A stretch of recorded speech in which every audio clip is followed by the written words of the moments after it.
Hello, ladies and gentlemen. Welcome. Today, we are going to do this problem. Let us read it together.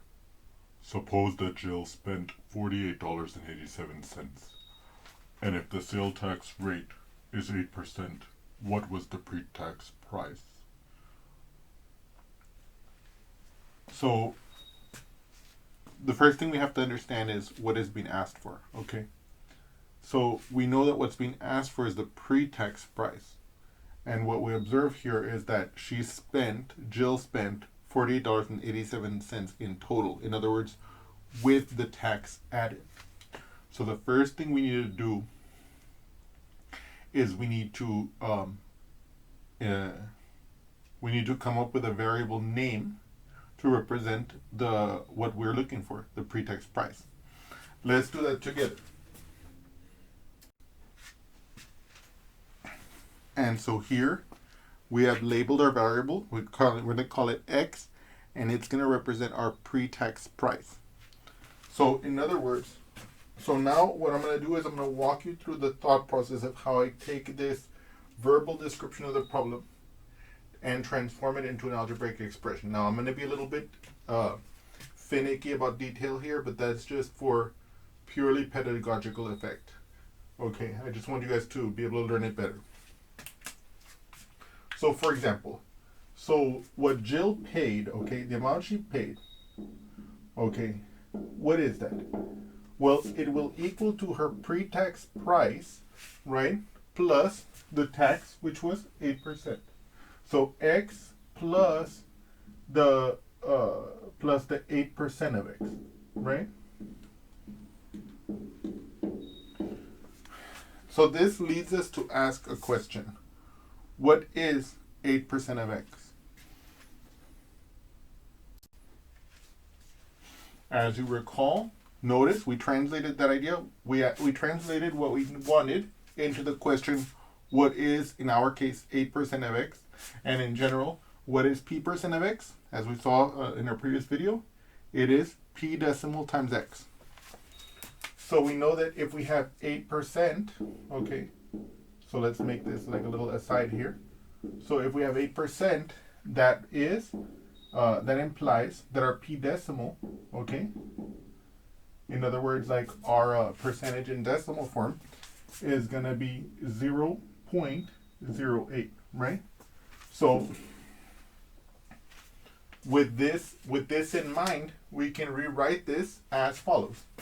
This is going to be the pre-tax price plus, now we know what 8% of X is. What is it? It is 0.08 times X. Okay? Now this is much more manageable. Okay?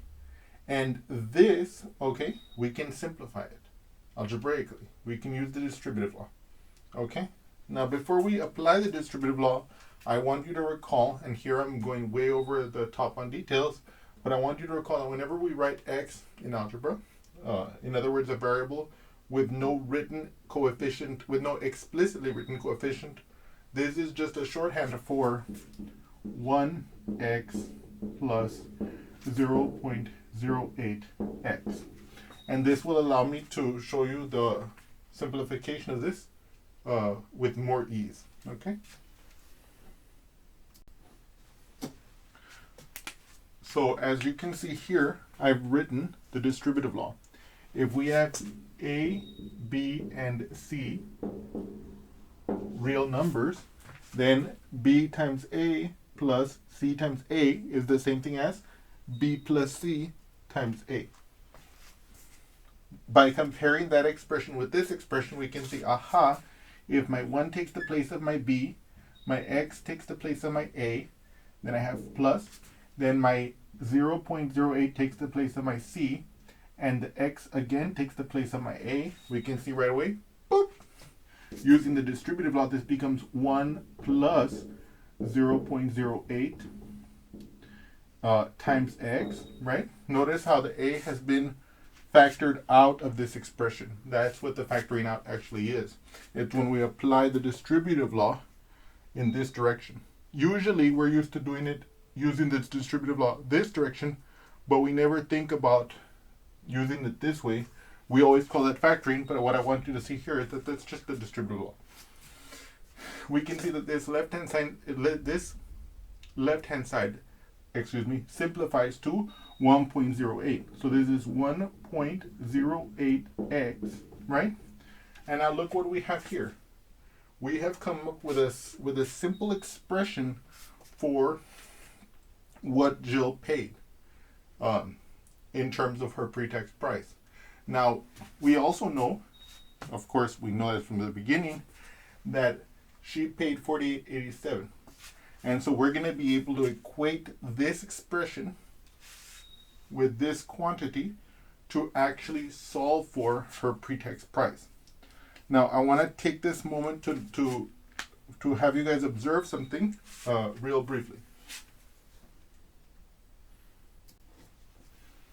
I wanted to have you guys observe before we left this step. I wanted you guys to observe that if you reflect a little bit, you think, okay, to get to the amount that Jill actually paid, that is to say, to get from the pre-tax price to the price she paid, I took the pre-tax price and increased it by the sales tax percentage. In other words, I increased the pre-tax price by 8%. And I want you to think for a moment, does that sound familiar? Yes. What we're asking is, what is x increased by p%? As we saw in Rule 2, x increased by p% is 1 plus p decimal times x, which is exactly what we have here, if you notice. So in other words, if we knew Rule 2 offhand, we could have just gone straight from this to this, because here we would have observed that we're taking x and increasing it by 8% of x, which is exactly Rule 2 applied. But here you also get to see how Rule 2 is justified. Now, of course, this is in a particular example, so it's not a rigorous proof, but you can see here that this is the justification. This is a justification, at least in this example, of Rule 2. Okay? And also, like, if you were doing this problem and you knew Rule 2, then you could have just done it just like that, just fast. Boom! Because you would have gone from here to here. Having said that, we can now make the equation as we stated. The equation is going to be 1.08x equals 48.87, right? So,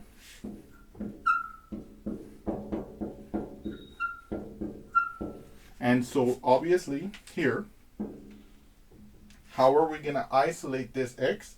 How are we going to isolate this x? We're going to divide both sides by 1.08. So we get x equals what it is actually in our pre-tax price. Our pre-tax price equals 48.87 divided by 1.08, right? And of course, if you notice, there's this decimal place that's 2 in from both sides, right? So if I multiply by 100, I'll move the decimal place twice to the right. If I multiply this by 100, I'll move it twice to the right. And if I do that, I will get 4,887 over 108. Okay? Now notice there's no decimal places here, and in my opinion, that'll make the long division slightly easier. And now we're going to do that long division together to figure out explicitly, in a form that's more familiar to us, more useful to us, what the pre-tax price was. In other words, this is the pre-tax price, but we don't want to see it as a fraction, much less as an improper fraction. We want some quantity that's familiar to us. You know, was it $35.25? Was it $36.25? Not was it 4,887 divided by 108. So now let's do the long division together.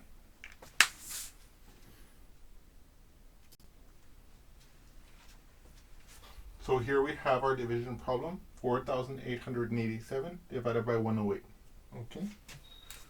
So what we do, as you recall, is we put the denominator on the outside of the house, and we put the numerator on the inside of the house, like this. Okay.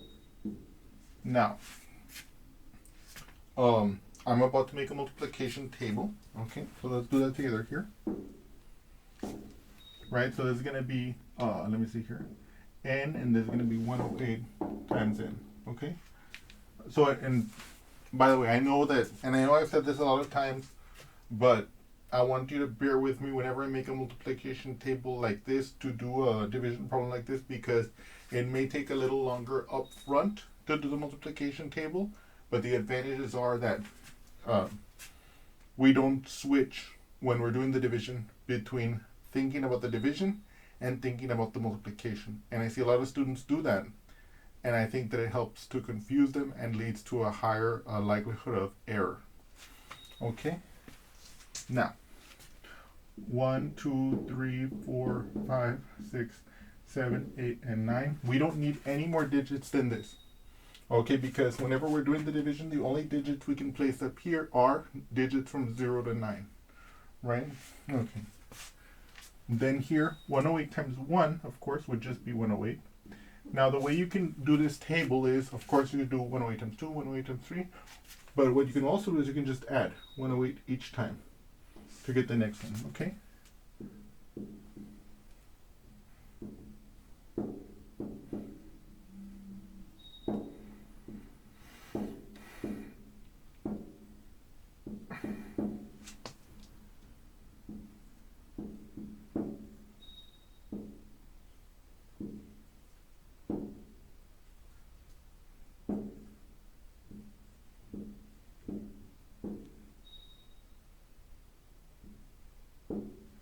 Okay. Now, if you do the multiplication table, if you add up, like, if you take 108 and you add 108, you'll get 216. If you add 108 again, you get 324. And you can verify that I got the correct multiplication table, okay?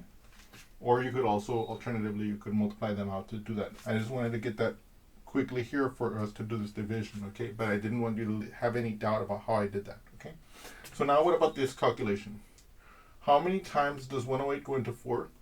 0 times, of course. 48, of course, 0 as well, because 48 is too small. What about 488? Aha. Here is where we can actually put 108 inside. And we can put it in 4 times, because 4 times 108 is 432. Oh, whoops. Sorry about that.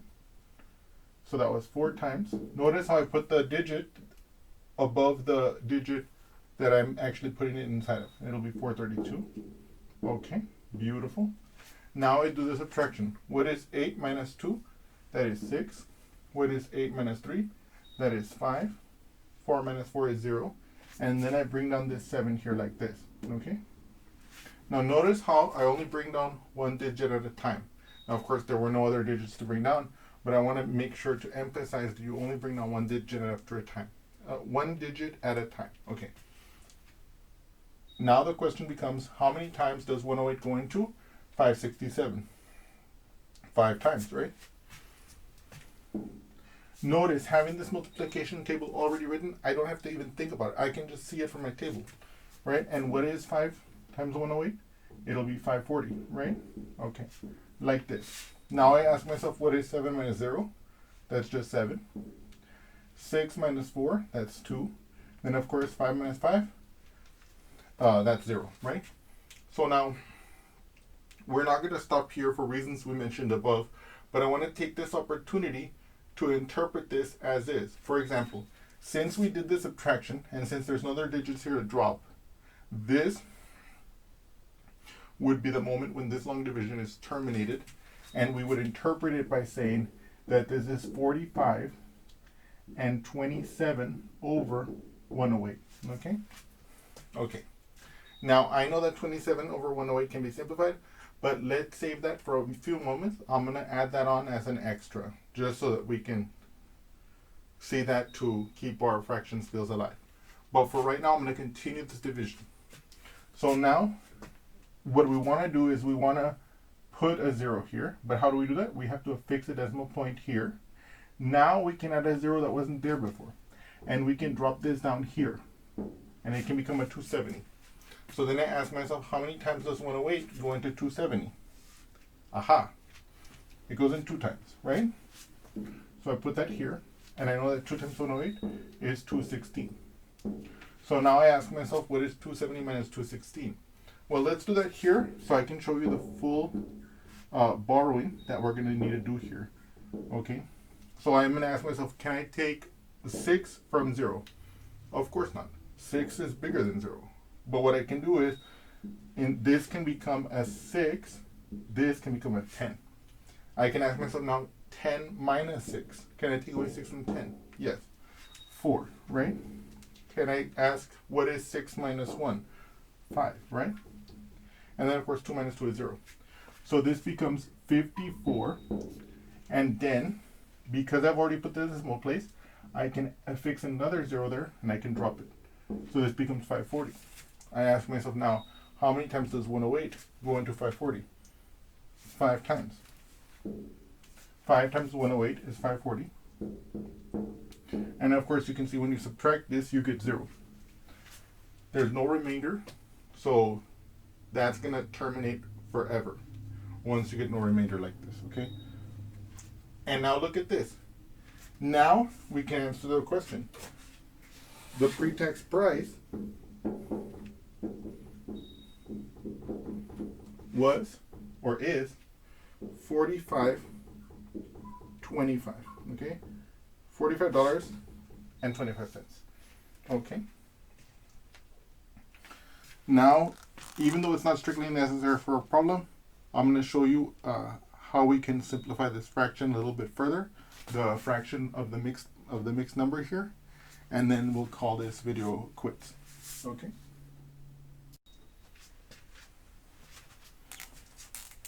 So what I'm going to do here is I'm going to make the factor tree for 27, and I'm going to make the factor tree for 108. So with respect to 27, I ask myself, what two numbers can I think of that multiply to give me 27? And I know, as most of you know, that 9 times 3 will give me 27. Then I ask myself, okay, 3 is prime already, okay? The only factors that you can multiply to give 3 are 1 times 3, and that's it. So it has no breakdown in the tree of factors. What about the 9? 3 times 3 is 9. So we can break it up as in the following manner, like this. And then here, that's it for 27, okay? What about the 108? The 108, there's lots of different ways of doing this, okay? One way is you could say, aha, it's 2 times 54, right? And then you can say, it's 2 times 27, right? And then you could say, aha, 27 is 3 times 9, let's say, and 9 is 3 times 3. Okay? Okay.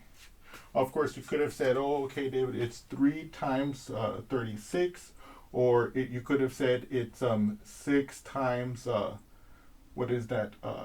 Let me see here. 6 times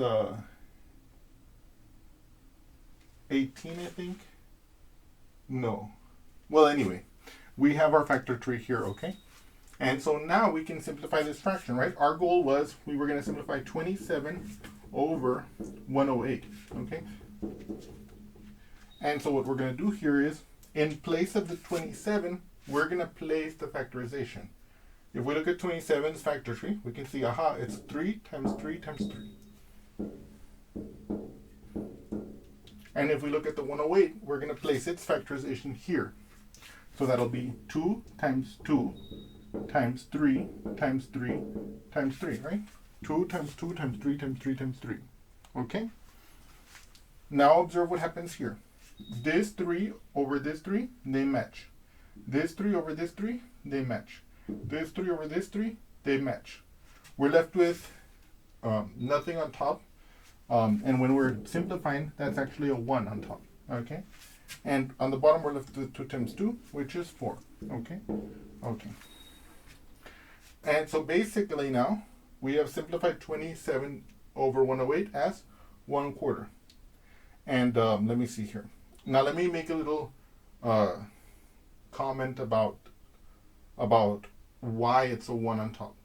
The way we can actually interpret this is that we can look at this as fractions that are being multiplied, okay? If we wanted to be super delicate here, we could say, aha, this is the same thing as 1/2 times 1/2 times 3 over 3 times 3 over 3 times 3 over 3. Okay? Because if you were to multiply this fraction out, you will see that you will get the same fraction here as here. 1 times 1 is 1 times 3 times 3 times 3 will give you the 3 times 3 times 3 on the top. And the bottom will be 2 times 2 times 3 times 3 times 3, which will exactly match this. Now notice, this fraction 3 over 3 is actually equal to 1, because we know that for any fraction with the same numerator and denominator, that fraction equals 1. Similarly, this equals 1. Similarly, this equals 1. So when I'm saying that I'm matching this 3 with on the top and on the bottom, what I'm really saying is that it corresponds to a fraction. I'm multiplying this fraction by 1. This corresponds to 1 times this bigger fraction. So we know that since, for example, 3 times 1 equals 3, we know that we don't need to think about the 1 anymore.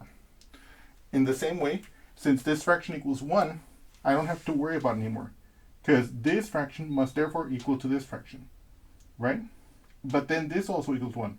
So this fraction as a product equals to this fraction. But then this fraction still equals 1. So this fraction equals to this fraction alone.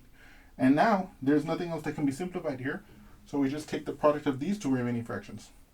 Because just to re-emphasize that point again, these two fractions, this does not equal 1, this does not equal 1, this one does equal 1, this one does equal 1, this does equals 1. So if I take this product, which is 1/4, 1/4 times 1 is still 1/4. So in other words, this is still 1/4. Times 1 here, that's 1/4 again. Times 1 again, that's still 1/4. And that's what I mean. And so looking at here, so looking at this development here, we can finally say as a fraction that this becomes 45 and 1/4. I hope you all have enjoyed this discussion, and I look forward to seeing you again soon. Thank you so much.